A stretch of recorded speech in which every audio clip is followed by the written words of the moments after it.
Welcome to my channel online astro Karur TV வாழ்வின் வழிகாட்டி. Mobile எண் 8072125687. ஆன்லைன் அஸ்ட்ரோ கரூர் டிவி வாழ்வின் வழிகாட்டி.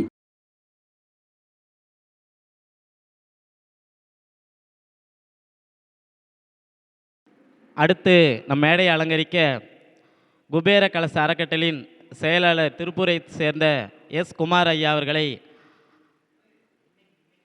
பேச வருமாறு அன்புடன் அழைக்கிறோம். அனைவருக்கும் வணக்கம். இந்த மாத கருத்தரங்கம் 7 மாதம் சார் நடத்தியிருக்காரு. ரொம்ப கஷ்டம். ஏன்னா குபேர கலச அறக்கட்டளை நாங்கள் 15வது மாதம் கருத்தரங்கம் முடிச்சிருக்கோம். அடுத்து 16 வரப்போகுது. சார் சொன்ன மாதிரி ஒவ்வொரு மாத கருத்தரங்கம் ஏற்பாடு பண்ணும்போது ரொம்ப கஷ்டமாக இருக்கும். ஏன்னா ஒவ்வொரு வேலையை இழுத்து போட்டு செய்கிறது, சாப்பாடு இருக்கலாம், டீயாக இருக்கலாம், வர்றவங்களை ரிசீவ் பண்ணுற மாதிரி இருக்கலாம். அது எல்லா விஷயமும் ரொம்ப ரிஸ்க்கு, பின்னாடி திரைக்கு பின்னாடி நடக்குன்னு சொல்லுவாங்க இல்லையா, அந்த மாதிரி. அதில் நம்ம சார் அதை நல்லா பண்ணுறாரு. அடுத்து ரொம்ப வித்தியாசமாக இங்கே கேக் வெட்டின விஷயம்லாம் ரொம்ப நல்லா இருக்குது. இது மாதிரி அடுத்தடுத்து சார் விடாமல் தொடர்ச்சியாக இதை பயணிக்கணும். அதுக்கு நம்மளை மாதிரி எல்லோரும் ஆதரவு சப்போர்ட் பண்ணிக்கிட்டே இருக்கணும் அப்படின்னு நான் ஒரு ரிக்வெஸ்ட்டாக கேட்டுக்கிறேன். இன்றைக்கி நம்ம பேச இருக்கிற தலைப்பு எது எடுக்கலான்னு எதுவுமே நாங்கள் ப்ரிப்பேரே பண்ண மாட்டோம். ப்ரிப்பேர்னா யாருமே ப்ரிப்பேர் பண்ணுறதில்ல. இங்கே வரும்போது தான் நானே பார்த்தேன். எல்லோரும் டக்குன்னு மைக்கை கொடுத்தோன்னே எல்லாருமே அவங்கவுங்க கான்செப்டில் ஒவ்வொன்றும் பேசுகிறாங்க. இங்கே நிறைய பேர்த்த, அதாவது நம்ம ஒரு யூடியூப்பில் முகம் தெரிஞ்சவங்க மட்டும்தான் சரக்கு இருக்குது, மற்றவங்களுக்கு சரக்கு இல்லை அப்படிங்கிற மாதிரி பொதுவாக மக்கள் மத்தியில் இருக்குது. இன்றைக்கி நான் இங்கே பார்த்தவங்க எல்லாருமே புது ஆட்களாக தான் பார்த்தேன். ஆனால் எல்லாமே ஒவ்வொருத்தரும் தனித்தனியாக நிறைய விஷயங்களை பேசினாங்க. அதில் எனக்கு ரொம்ப சந்தோஷமாக இருந்துச்சு. அதில் அந்த மேடமெல்லாம் நல்லா பேசினாங்க. அவங்களுக்கு ஒரு வாழ்த்துக்கள் சொல்லிக்கிறோம். இன்றைக்கி நான் பேச சின்னதாக சார் ஷார்ட்டாக முடிக்க சொன்ன காரணத்தினால கடனை பற்றி பேசலாம் அப்படிங்கிற விஷயம் இருக்குது. ஏன்னா இன்றைக்கி எல்லாருக்கும் எது இருக்கோ இல்லையோ கடன் கட்டாயமாக இருக்கும். அந்த கடன் இயற்கையாக அடைக்கிறதுக்கும் சிம்பிளான பரிகாரங்களும், அடுத்தது கடன் எப்போ அது அதிகமாகும் அப்படிங்கிற விஷயம் தெரிஞ்சுக்கிட்டு, அந்த கடன் அதிகமாகும் காலத்தை தெரிஞ்சுக்கிட்டு நம்ம கொஞ்சம் சரியாக பயணித்தோம்னா கடன் அதிகமாகிறத குறைச்சிக்கிட்டோம்னாலே போதும். அது எப்படி அப்படிங்கிற விஷயத்தை நம்ம பார்ப்போம். அதில் பொதுவாக கடன்னாலே எப்போ வரும் அப்படின்னு கேட்கும்போது ஜாதக ரீதியாக ஒரு பேசிக்காக ஒரு அடிப்படை படித்தவங்க கூட சொல்லக்கூடிய விஷயம், லக்னத்துக்கு 6ஆம் அதிபதி தசை அப்படிங்கிறது ரொம்ப எளிமை. ஓகே. ஆனால் 6ஆம் அதிபதி தசை மட்டும் கடன் தருமானா நிச்சயமாக இல்லை. அப்போ 5ஆம் அதிபதி தசை நடந்தால் கூட நிறைய பேர்த்துக்கு கடன் இருக்கும். அப்போ கடன் அப்படிங்கிறது 6 சம்மந்தப்பட்டதுங்கிறது பாவத்தில் ஓகே. தசை எது அப்படின்னு போய் பார்த்தோம்னா ஆயில்ய நட்சத்திரம், கேட்ட நட்சத்திரம், ரேவதி நட்சத்திரம். இந்த 3 நட்சத்திரத்தில் பிறந்தவங்களுக்கு இயற்கையாகவே கடன் வந்துடும். இந்த 3 நட்சத்திரத்துலேருந்து எந்த கிரக தசை நடத்தினாலும் கடன் வரும். ஏன்? அது காலபுருஷத்துக்கு 6ஆம் அதிபதியாக இருக்கிற காரணத்தினால. உங்கள் லக்னாதிபதி போய் ரேவதி நட்சத்திரத்தில் இருந்தாலும் சரி, நீங்கள் ஆயில்யம் கேட்டை ரேவதியில் பிறந்திருந்தாலும் சரி, உங்களுக்கு அந்த கடன் வரும். அது நீங்கள் வேணான்னாலும் வந்துக்கிட்டே இருக்கும். அந்த கடன் அதிகமாகுமா கண்ட்ரோலாக இருக்குமா அப்படின்னு பார்த்தீங்கன்னா, உங்கள் லக்னாதிபதியோ இல்லது 6ஆம் அதிபதியோ 8ஆம் அதிபதியோட சாரம் வாங்கியிருந்துச்சுன்னா ஒரு சின்னதாக ஒரு 50,000 ரூபா வாங்குவீங்க. அந்த 50,000 ரூபா அடைக்கிறதுக்கு இன்னொரு 50,000 வாங்கி அது 1,50,000 லட்சமாக மாறும். அப்போது கடன் பெருகும் அப்படிங்கிறது 6ஆம் அதிபதி 8ஆம் அதிபதியோட சாரம் வாங்கியிருந்தால் அந்த கடனோட அளவு நம்ம எதிர்பார்க்க முடியாத அளவுக்கு பெருசாகிட்டே போகும்னு சொல்லுவோம். அப்போ கடன் பாவத்தில் கிரகத்தில் 6ஆம் அதிபதி 8ஆம் அதிபதி சாரம் வாங்கினா அவங்களுக்கு கடன் வரும் அப்படிங்கிற விஷயத்தை நம்ம ஜாதகத்தில் தெரிஞ்சுக்கிறோம். ஓகே, அது எப்போ வரும் அப்படின்னு பார்த்தோம்னா கோல்சாரமும் வேலை செய்யும், தசாபுத்தியும் வேலை செய்யும். உதாரணத்துக்கு 6ஆம் பாவத்தை பார்த்து ஒரு கிரகம் தசை நடத்தினா, உதாரணம் மேஷ லக்னம் வச்சுக்கலாம். அவங்க 12ஆம் பாவத்தில் குரு ஆட்சியாக இருந்து, அவர் பாக்கியாதிபதி தான், 9ஆம் அதிபதி தான், ஆட்சியாக இருந்து தசை நடத்துகிறாரு, நல்லா இருக்கும். விரையாதிபதியாக இருந்தால் கூட குரு ஆட்சியாக இருக்க நம்ம நினைப்போம். பட் அவங்க வீட்டில் பார்த்திங்கன்னா கடன், நோய், வழக்கு தொடர்ச்சியாக இருந்துக்கிட்டே இருக்கும். அப்போது 6ஆம் பாவத்தை பார்த்து ஒரு கிரகம் தசை நடத்தினாலும் அவங்களுக்கு கடன் வரும். மேஷ லக்னமாக இருந்து 4ல் ராகு போய் இருந்து அவங்களுக்கு தசை நடத்துதுன்னு வச்சுப்போம். அந்த ராகு 3ஆம் பார்வை எங்கே பார்ப்பாருன்னு போய் பார்த்தீங்கன்னா உங்கள் லக்னத்துக்கு 6ஆம் இடத்தை தான் பார்ப்பார். அப்போ உங்கள் ஜாதகத்தில் நீங்கள் என்ன லக்னமாக வேணாலும் இருங்க, உங்கள் லக்னத்துக்கு 4ஆம் இடத்துல ராகுவோ கேதுவோ இருந்து, சனி உட்பட, ஏன்னா 3ஆம் பார்வையாக இருக்கு இல்லையா, அப்போ சனி, ராகு, கேது உங்கள் லக்னத்துக்கு 4ஆம் பாவத்திலேருந்து திசாபுத்தி ஸ்டார்ட் ஆயிடுச்சுன்னா கடனை கொடுக்க ரெடியாக இருக்குது. ஆனால் நீங்கள் இயற்கையாகவே ரொம்ப செல்வந்தராக இருக்கீங்க, உங்களுக்கு கடன் வாங்குகிற வாய்ப்பே இல்லை அப்படின்னா அது நோயை கொடுக்க தயாராக இருக்குன்னு நீங்கள் தெரிஞ்சுக்கணும். அப்போ என்ன பண்ணணும்? அந்த நோய் வராமல் தடுக்கிறதுக்காக ஒரு சின்னதாக ஒரு ஜொல்லு கடனோ அல்லது ஒரு வேணும்னே ஒரு வண்டி கடனோ ஒரு சின்ன வட்டி கம்மியான விஷயத்தில் வாங்கி வச்சிட்டோம்னா அவங்களுக்கு நோய் வராமல் தடுத்துக்கலாம், வழக்கு வராமல் தடுத்துக்க முடியும். அப்போ நம்ம லக்னத்துக்கு 4ஆம் பாகத்தில் என்ன லக்னமாக இருந்தாலும் இதை இயற்கையாக பொருந்தும். உங்கள் ஜாதகத்தில் லக்னத்துக்கு 6ஆம் அதிபதி மேலே எப்போ ராகு நேர்கதியில் வந்து நிற்கிறாரோ அப்போ கடன் அதிகமாகும். இது எழுதப்பட்ட விதி.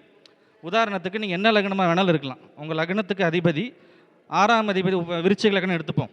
விருச்சிக லக்னத்துக்கு 6ஆம் அதிபதி மேலே செவ்வாய். அந்த செவ்வாய் உதாரணத்துக்கு இன்றைக்கி மீனத்தில் யாருக்கெல்லாம் செவ்வாய் இருக்கோ, யாரெல்லாம் விருச்சிக லக்னத்தில் பிறந்திருக்கீங்களோ அவங்களுக்கு எல்லாத்துக்குமே இந்த கடன் லாஸ்ட் ஒரு வருஷமாக பல மடங்கு பெருகிருக்கும். உதாரணத்துக்கு 10 லட்ச ரூபா இருக்குன்னா 20 லட்சம் 30 லட்சம் அப்படிங்கிற விஷயத்த கொடுக்கும். இல்லை கடன் இல்லையா, அதை வழக்க கொடுக்க ரெடியாக இருக்குது, இல்லை வீட்டில் நோயை கொடுக்க ரெடியாக இருக்குதுன்னு அர்த்தம். அப்போ அது எப்போ அதிகமாகுதுன்னா, ராகு எந்த காரக உறவு மேலே போதோ அதை பெருசுப்படுத்துவார், கேது எந்த காரக மேலே போகுதோ அதை சிறுசுப்படுத்துவார். புரியுது இல்லையா? அப்போ கடன் அடைக்கணும் அப்படின்னா 6ஆம் அதிபதி மேலே கேது வரும்போது கடன் அடையும். கடனை அடைக்க முடியாமல் நம்ம தடுமாறுவோம். இது ரெண்டுமே நடக்கும். ஒரு சில பேர்த்துக்கு புதன் மேலே கேது வருதுன்னு வச்சுப்போம். காலபுருஷத்துக்கு 6ஆம் அதிபதியாக அவரே வர்ற காரணத்தினால இப்போ யாருக்கெல்லாம் கன்னியில் புதன் இருக்கோ, அவங்க என்ன லக்னமாக வேணாலும் இருக்கலாம், கன்னியில் யாருக்கு புதன் இருக்கோ அங்கே இப்போ கேது இருக்கார் இல்லையா? அப்போ புதன் மேலே கேது வந்ததுலேருந்து இந்த கிரெடிட் கார்டு பிரச்சனை, கிரெடிட் கார்டு கட்ட முடியல, இஎம்ஐ கட்ட முடியல, லோன் வாங்கி கட்ட முடியல, இந்த அப்ளிகேஷன் லோன் வாங்கி மாட்டிக்கிட்டேன், இவங்க எல்லாமே அந்த புதன் மேலே கேது வரும்போதெல்லாம் கொஞ்சம் லாக் ஆவாங்க அப்படின்னு எடுத்துக்கணும். அப்போ கடனில் பிரச்சனையில் சிக்க போகிறது யார் அப்படின்னு கேட்டிங்கன்னா, கேது மேலே 6ஆம் அதிபதி வரும்போது சிக்கலும் வரும். அவள் ஜாதக ரீதியாக அது பலமான இடத்துல இருந்துச்சுன்னா கடனை அடைக்கிறதுக்கும் அது உதவும். அப்போ பிரச்சனை சிக்கலாகும் போது தானே ஒரு லேண்டை விற்று கடன் அடைச்சிடலாம், ஒரு நகையை விற்று கடன் அடைச்சிடலான்னு சொல்லுவாங்க இல்லையா? அப்போது பிரச்சனை அதிகமாகி கடன் அடைக்கிறதுக்கு கேது வேணும். கடனை அதிகப்படுத்துறது ராகு. அப்போ லக்னாதித்துக்கு 6ஆம் அதிபதி மேலே ராகு வந்துச்சுன்னா கடனை கொடுக்கும். அதே ராகு ஒரு 2 கட்டம் தாண்டி, உதாரணத்துக்கு இன்றைக்கி செவ்வாய் மேலே ராகு இருக்குன்னு சொல்லிட்டோம், அந்த ராகு வந்து மகரத்துக்குள்ளே நுழைவார் இல்லையா? மகரத்துக்குள்ளே நுழைஞ்சு தன்னுடைய 11ஆம் பார்வையாக அந்த ஜாதகத்தில் இருக்கக்கூடிய செவ்வாயை பார்க்கும்போது கடன் அடைச்சி கொடுத்துருவார். அப்போது ராகு தான் கடனை ஏற்படுத்துவார். அந்த ராகு எப்போ அடைச்சி கொடுக்கறதுக்கு சப்போர்ட் பண்ணுவார்னு கேட்டிங்கன்னா, கோச்சார ராகுவோட 11ஆம் பார்வை லக்னத்துக்கு 6ஆம் அதிபதி மேலே படும்போது அவங்க கடனை அடைக்கிறாங்க. எனக்கு தெரிஞ்ச ஒரு ஜாதகம் விருச்சிக லக்னம், 7ல் செவ்வாய் இருக்குது. அந்த செவ்வாய் மேலே ராகு வரும்போது அவங்க கடன் வாங்கியிருந்தாங்க.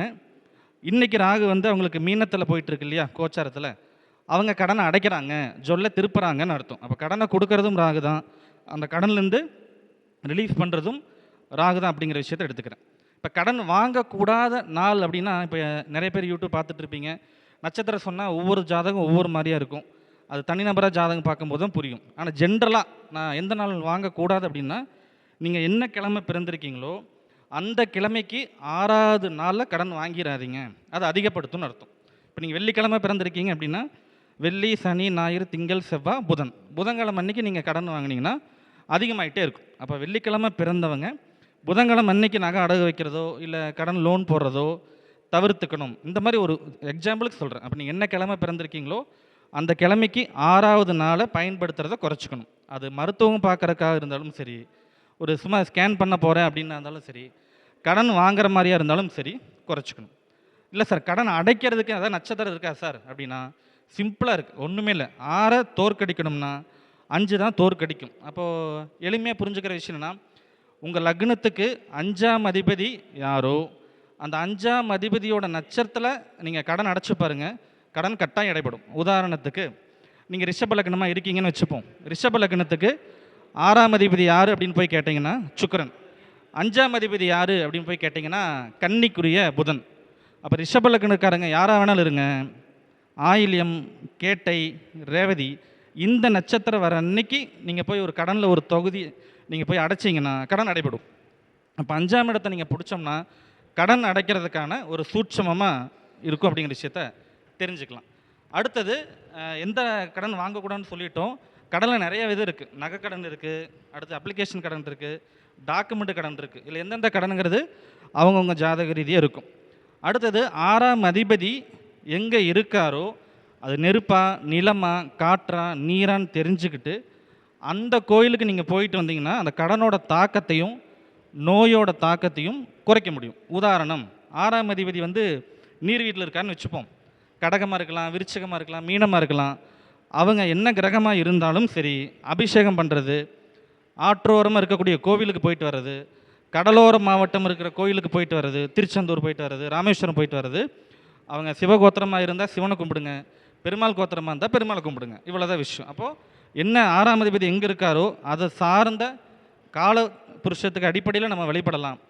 நெருப்பு ராசியில் இருக்குது அப்படின்னு வச்சா அவங்க வந்து அணையா விளக்கு வாங்கி தர்றது, கோவில்களுக்கு போயிட்டு, நீர் ராசியில் இருக்கிறவங்க அபிஷேகம் வாங்கி தரலாம், பால் வாங்கி தரலாம், பன்னீர் வாங்கி தரலாம், விநாயகருக்கு அபிஷேகம் பண்ணலாம். இதெல்லாம் 6ஆம் அதிபதி நீர் ராசியில் இருந்தாங்கன்னா, ஒரு கோயிலுக்கு போகும்போது நாங்கள் கையில் என்ன சார் வாங்கிட்டு போகலான்னு கேட்பாங்க கஸ்டமர். அவங்க ரொம்ப எளிமையாக ஒரு 10 ரூபா பன்னீர் பாட்டில் வாங்கிட்டு போய் கொடுங்க அப்படின்னு சொல்லுங்கள். ரொம்ப எளிமையாக இருக்கணும் பரிகாரம், அவங்களுக்கு செய்கிற மாதிரி இருக்கணும் அப்படிங்கிற விஷயத்துக்காக இந்த விஷயம். 6ஆம் அதிபதி நெருப்பு வீட்டில் இருக்குன்னு வச்சுப்போம். மேஷமாக இருக்கலாம், சிம்மமாக இருக்கலாம், தனுஷாக இருக்கலாம்.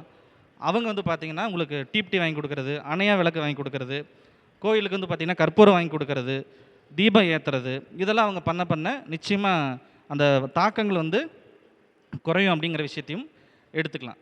6ஆம் அதிபதி காற்று வீட்டில் போய் இருக்குது அப்படின்னு கேட்டிங்கன்னா, அவங்க பணம் இருக்கிறவங்க கோயிலுக்கு ஃபேன் வாங்கி கொடுக்கலாம், ஒரு பள்ளிக்கூடத்துக்கு ஃபேன் வாங்கி கொடுக்கலாம், அல்லது அனாத ஆசிரமத்துங்களுக்கு ஃபேன் வாங்கி கொடுக்கலாம். அடுத்தது அப்படியே வந்து பார்த்திங்கன்னா காற்று இல்லையா, மைக். அப்போது கோயிலில் வந்து ட்ரம்ஸ் அடிப்பாங்க இல்லையா, அந்த ட்ரம்ஸ் அடிக்கிறவங்களுக்கு தொகை கொடுக்கலாம்.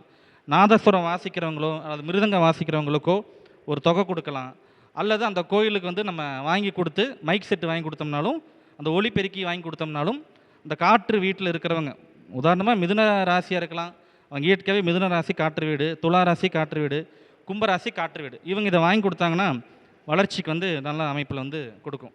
நிலராசியாக இருக்குது அப்படிங்கிற மாதிரி இருந்துச்சுன்னா நிலத்தடி மண் எடுத்து வச்சுக்கிறது, அந்த கோயிலில் போய் நிலத்தடி குலதெய்வத்தோட கோயில் மண் எடுத்து வச்சுக்கிறது, திருச்செந்தூர் போனால் திருச்செந்தூரோட மண் எடுத்துகிட்டு வர்றது, ராமேஸ்வரம் போனால் ராமேஸ்வரத்தோட மண் எடுத்துகிட்டு வந்து நீங்கள் வைக்கலாம். அல்லது அந்த கோயிலில் ஒரு மரம் நட்டு வைக்கலாம். இல்லை ரோட்டோரமாக மரம் நட்டு வச்சு தண்ணி ஊற்றி நீங்கள் நிலத்தோட நிலமாக நீங்கள் பயணிச்சிங்கன்னா உங்களுக்கான அந்த 6ஆம் பாவத்தோட பிரச்சனை வந்து நமக்கு கட்டுப்படுத்தும் அப்படிங்கிற விஷயத்தை நம்ம வந்து தெரிஞ்சுக்கலாம். அப்போது கடன் அதிகமாகிறதுக்கு 6ஆம் அதிபதி மேலே ராகு வரும்போது கவனமாக இருக்குன்னு சொல்லிட்டோம்.